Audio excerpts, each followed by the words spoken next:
The cell was quiet that night, but not peaceful. The air felt heavy, like it carried years of silence.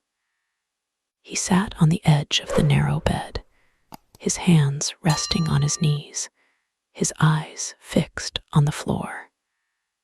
The dim light above him flickered once, then steadied again. He had learned not to look at it for too long. It reminded him of time and how slowly it moved. He closed his eyes. For a moment, he imagined the sound of voices. Not guards, not footsteps, real voices.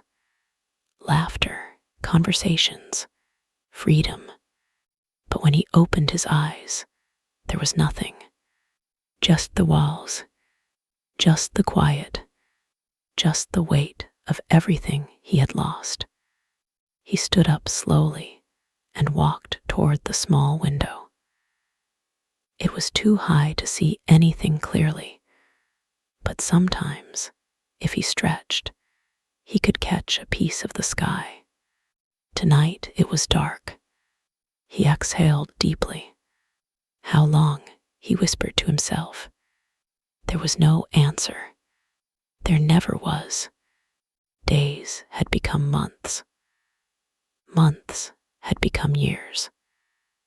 And somewhere along the way, years had started to feel like something else entirely, something endless. He had entered this place with fire inside him. Anger, determination, a belief that he could fight, push, resist. But prison had a way of reshaping a person.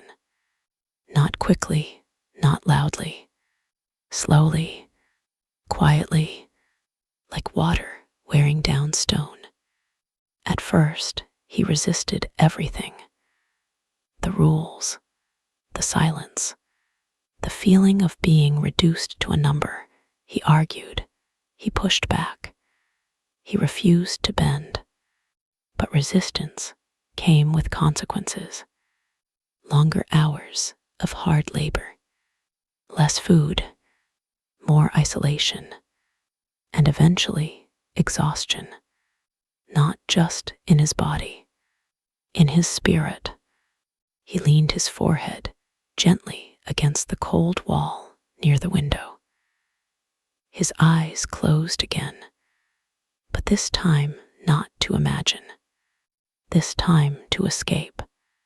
He remembered the early days, the courtroom, the faces watching him, the moment he realized what his sentence would mean. Life, not just a word, a reality. He had stood tall then, proud, unshaken, or at least that's what everyone saw. But inside, something had cracked. He didn't fear prison itself. He feared disappearing, being forgotten, becoming just another man who once had dreams. A sound broke his thoughts. Footsteps, slow, steady, approaching. He turned. The door opened with a metallic echo, and a guard stood there, expression unreadable. "You have a visitor," the guard said. He blinked. A visitor. That was rare, very rare. He nodded quietly and followed. The walk felt longer than usual. His heart beat faster, though he didn't fully understand why. Visitors brought news, yes, but they also brought something else. Emotion, and emotion was dangerous in a place like this. They entered a small room. There was a table, 2 chairs, and a man sitting on the other side. Older, calm, watching him with steady eyes. He paused for a moment before stepping forward. "Sit," the guard said, then left. The door closed.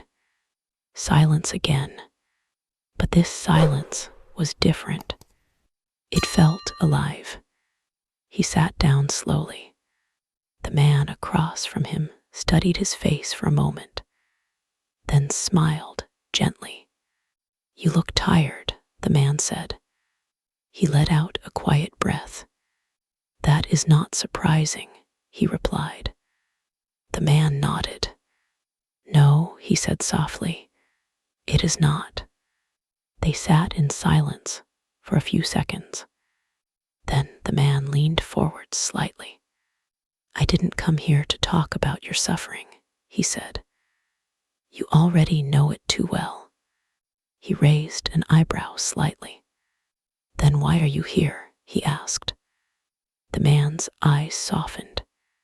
"To ask you a question." He waited. The man took a breath. "What kind of man do you want to be when you leave this place?" The question hung in the air. He frowned slightly. "That is not something I can control," he said. "I do not decide when I leave." The man shook his head gently. "That is not what I asked." Silence again. He looked down at his hands. For years, his focus had been survival. Endure the days. Stay strong. Don't break. But this question, it was different. It was not about surviving prison. It was about something beyond it. "I want to be free," he said finally. The man smiled, but there was a sadness in it.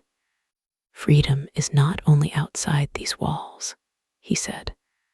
He looked up, a hint of frustration in his eyes.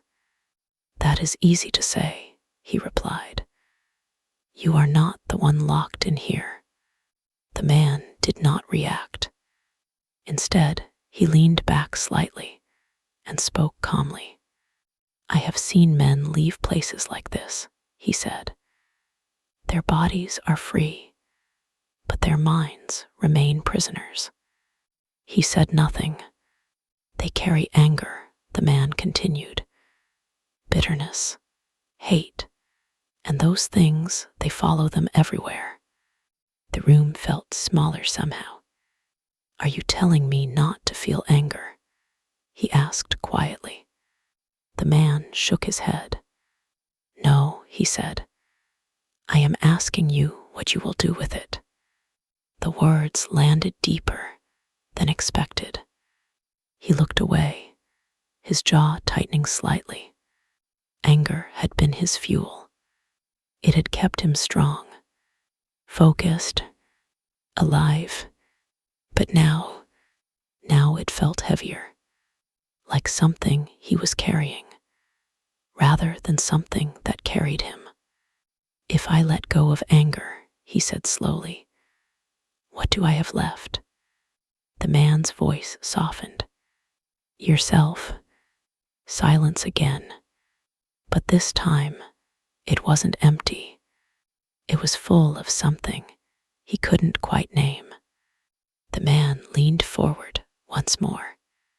"You have a choice," he said, "even here, even now." He shook his head slightly. "It doesn't feel like a choice," he admitted. The man nodded. "Most important choices don't," he said. They sat there for a long moment. No rush, no pressure, just the quiet weight of truth. Finally, the man stood up. "I won't tell you what to choose," he said. "That is yours alone." He stepped back from the table. "But remember this," he added gently. "One day that door will open." He paused, looking directly at him. "And when it does, the world will meet the man you became in here." The door opened. The guard returned. The moment was over. But something had shifted. As he walked back to his cell, the corridor felt different. Not because it had changed, but because he had. That night, he didn't sit on the bed. He didn't stare at the wall. Instead, he stood by the window again, looking up at the small piece of sky. Dark, quiet, unmoving. But for the first time in years, he wasn't thinking about how long he had been there. He was thinking about who he was becoming. Days passed, then weeks, then months. The routine didn't change. The walls didn't move.